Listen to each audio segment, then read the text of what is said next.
SST is brought to you by Stark Auto Sales, home of the ultimate worldwide scratch and dent car sale.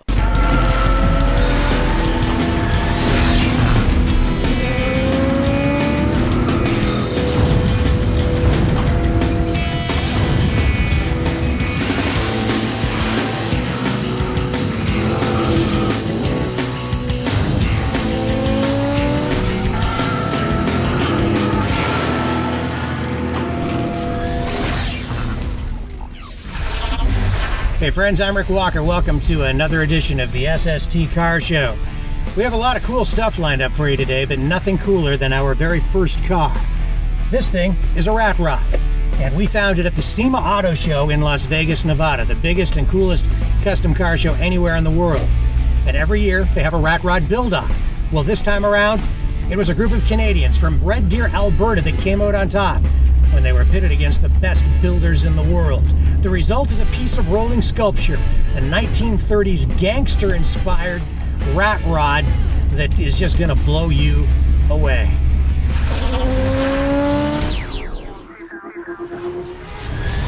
You are looking at the winner of the SEMA Auto Show International Rat Rod Build-Off. And the team that built this car is from, surprise, surprise, Canada. Jason Groulx is the lead builder for Gasoline Alley Rat Rods, a company from Red Deer, Alberta. It took 6 months of steady full-time work to build this car. The project began when the team pulled an old 1928 Dodge out of a farmer's field. When they discovered the car came complete with authentic bullet holes, no extra charge, a vision began to take shape. A vision with a 1930s gangster theme. We wanted to have fun with it. You know, we wanted to build a car that the average person, even if they're not a car person, they could come up to it and appreciate some of the details. The Canadians were competing against the best builders from the United States and Canada. In the end, it was details like the grenade on the front of the car and the Tommy gun shifter that made this Canadian car a show winner. I mean, if you get a chance to look around us, we've got a probably, a $500,000 Ferrari ahead of us, a $200,000 Corvette behind us, and it's just been steady people here the last 2 days, man. People have just been all over this rat rod. It's been a lot of fun. Building the car and getting it from Red Deer, Alberta to the SEMA show in Vegas was nothing short of an adventure. The team was up against the clock. When the car was finished, they had just 24 hours left to drive it to SEMA.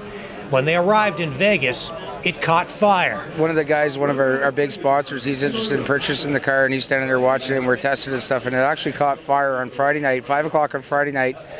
What had happened in our battery box, we've got a chain that holds our batteries in place, and it actually flipped up, shorted out the batteries, and caught the back of the car on fire. So you talk about pressure, there was huge pressure. There is a misconception out there among many that a rat rod is just a bunch of rusty old car parts thrown together. In truth, a rat rod is a piece of rolling sculpture. This car is truly a work of art.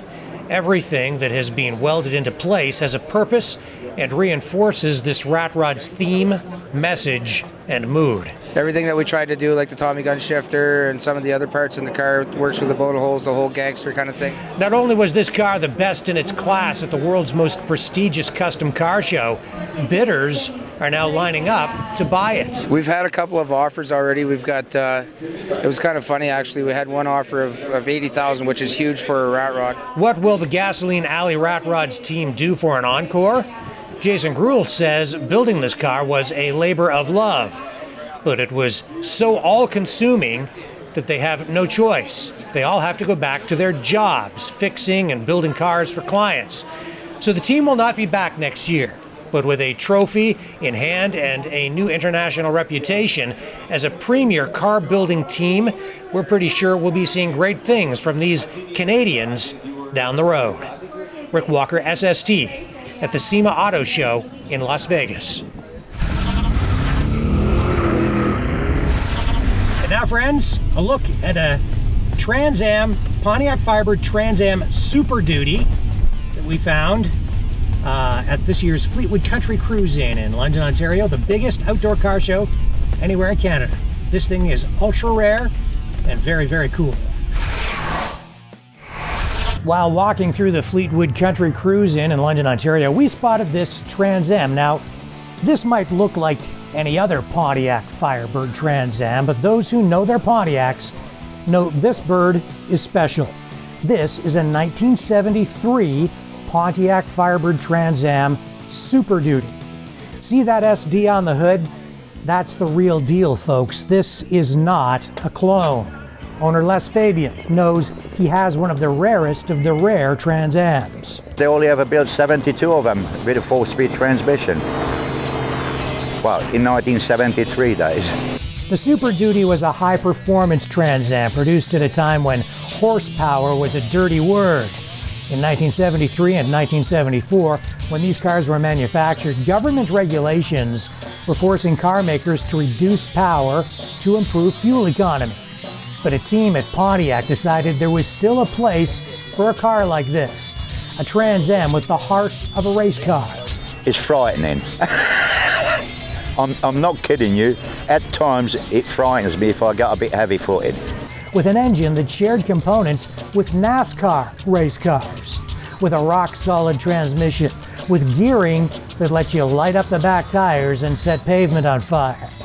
From the block that heads to the carb and manifolds, the 455 engine in this beast was more powerful than any other V8 offered in the Firebird lineup. Other 455s just didn't compare. Only about 1,296 of these cars were produced in 73 and 74, and only a handful had manual transmissions. And this is one of them. It is rare, it is valuable, and Les Fabian knows it. Most of the important parts appear to be here. One of the biggest concerns when buying one of these cars is that engine parts may be missing or engine work may be required. Parts can be hard to find, and that can lead to big restoration bills. This car looks pretty much intact though, which makes it a great find at Canada's largest outdoor car show, the Fleetwood Country Cruise-In, where we stumbled upon one of the last true muscle cars ever produced. Rick Walker, SST.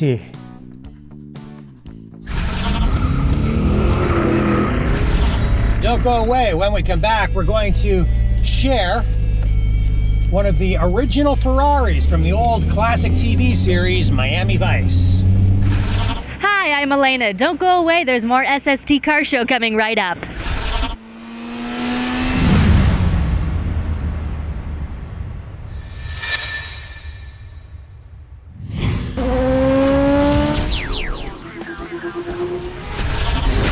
Hey friends, welcome back to the SST Car Show. We take you now to the Volo Museum in Chicago, or near Chicago, where we found one of the Ferraris that was used in the early episodes of the old Miami Vice TV series.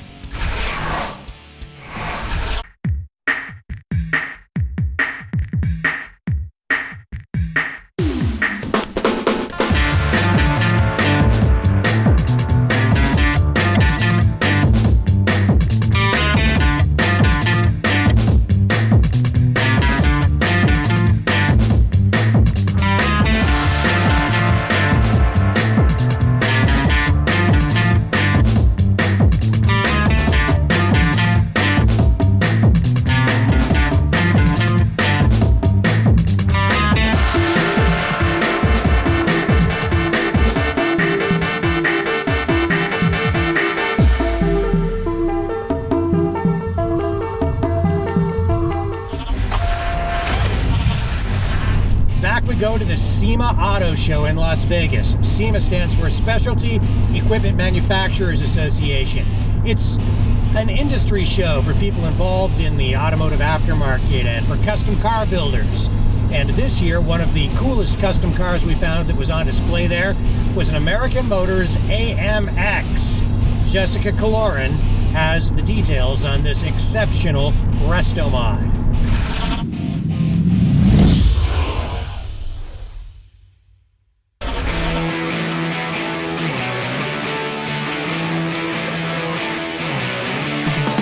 Say hello to Bad Intentions.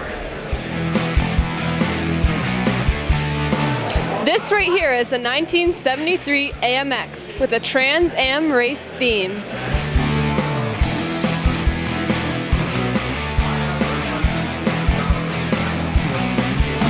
The engine is an LS3 with a custom metal jacket. It has a custom Ford 9-inch rear end.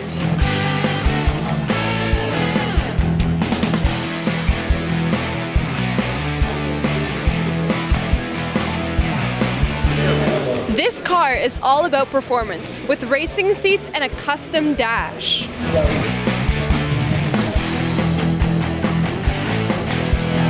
This car was built by Powerhouse Customs and BH Customs of Ohio.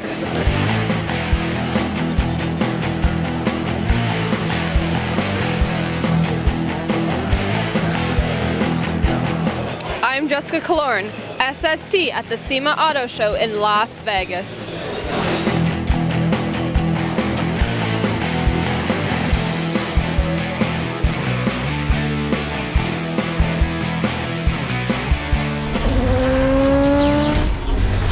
From SEMA in Las Vegas, we take you to the West Side Performance Car Show in Blenheim, Ontario. That's where our own Jessica Kaloran was able to connect with Tom Payne, a custom car builder who has turned an old American Motors Spirit into a convertible that is truly extraordinary.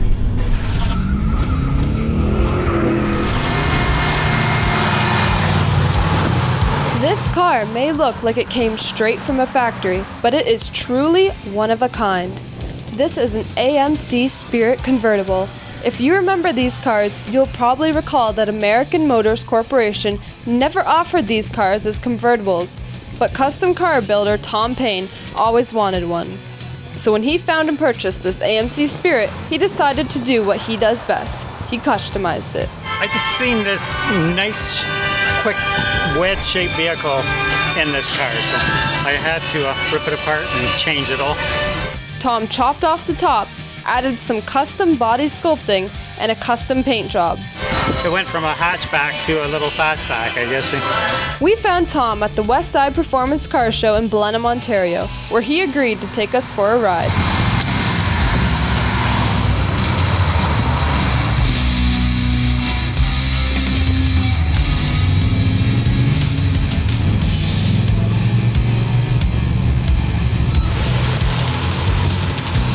Tom made some changes under the hood too. The Spirit is a subcompact car, but Tom managed to squeeze a 350 Chevy V8 into the engine compartment. The result is a small car with enough power to snap you back into your seat when you hit the gas. It's quick. I mean, it'll sit you right back. It would almost pop a wheelie, I think, this thing. American Motors made this Spirit from '79 to '83. There are many versions offered. For most people, they provided practical transportation. Some were sport models, but nothing that came off the assembly line compares to this little beast. Tom Payne's custom AMC Spirit Convertible. Jessica Kaloran, the SST Car Show, Blenheim, Ontario.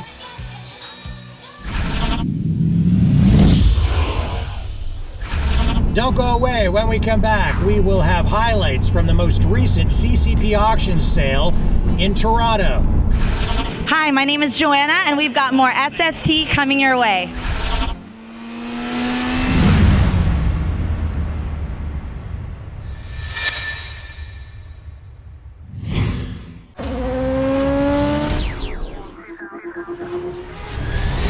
Hey friends, welcome back to the SST Car Show. We take you now to the International Center in Mississauga for highlights from the most recent CCP auctions event. The Toronto Classic Car Auction. These are the biggest and most prestigious classic car auctions in all of Canada. We were at the Toronto Fall Classic Car Auction recently. The sale ran from October 28th to October 30th, and all of the auction results have now been compiled and have been released by CCP Auctions, the company that produces the sale in Toronto each spring and fall. And we can tell you that overall the quality of vehicles this time around was stellar. And there were some big highlight vehicles that crossed the block that we think are absolutely worth noting. Among them, a 1965 Shelby Mustang. It sold for $83,600. There was also a 1992 Ferrari 512 TR, and that vehicle sold for $256,500. And I believe that was the vehicle that brought the most money over the weekend. One of the highlight vehicles was a 1937 Cord, which brought $75,000 $900, and that was absolutely a show quality vehicle. There was also a 62 Vet Roadster that was just absolutely stunning, flawless, sold for $102,000. And there were quite a few vets that sold, high quality vets that sold, among them a 1963 split window vet. Split window vets are really like the holy grail of Corvettes because they're very rare, only produced 1 year in that configuration, and this car sold for $126,500. Not only that, the new owner got an instant invitation to the next Cobble Beach Concours d'Elegance, the most prestigious car show in all of Canada. So that's a big honor, a testament to the car's quality. Just shows that this sale is not only the largest collector car auction in all of Canada, it absolutely attracts the highest quality vehicles. There was a 1970 Mustang Boss 302 that also crossed the auction block. The car was absolutely a no excuses vehicle with only 28,000 miles on the odometer. It sold for $110,000. Not every vehicle there was a classic. There was also a 2010 Mercedes-Benz SL63 AMG. I mean, these things are absolutely supercars. Blistering fast, very exclusive, out of reach for most people when brand new. This one sold for a bargain at $76,600, and it was absolutely like showroom new. A 1969 Dodge Charger Daytona, one of only 503 produced, also crossed the auction block but did not sell. 1 year only, the Dodge Charger Daytona. Here's the build sheet. It's documented with the build sheet. It was sort of the headline vehicle for the auction, and bidding hit $150,000, but reserve was not met. Not every vehicle crossing the block would be described as a classic, but there were a lot of luxury cars being offered for sale as well. There were a number of Rolls Royces, actually quite a selection, as well as quite a selection of Jaguars and Bentleys. This 1995 Dodge Viper has just 16,000 original kilometers on it. Some very unique vehicles were on display on the auction floor. There were a couple of old police cars that were used in movies. One of them was used in the movie Suicide Squad. There were some other vehicles that were high quality, but were purchased not just as show vehicles, but could also be used as drivers, because they weren't really big dollar cars. Case in point, there was a 1987 Nissan Maxima. The thing was like brand new. Not exactly a collectible vehicle, but because the quality of the vehicle was so high, because it had obviously been garage kept and had extremely low kilometers on it, it was a car that somebody picked up for just $900 near the tail end of the auction on Sunday. They took that thing home, and yeah, they had a great driver on their hands, a car that was almost like buying something new, like going back to the future, if you will, and picking up a car that you can drive every day for a bargain. Got it for a song. Well, friends, that's all we have time for today. So until next time, I'm Rick Walker reminding you, when you can't get to the car show, we will bring the car show to you online at streetsporttv.com. Thanks for watching.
Maverick Multimedia production.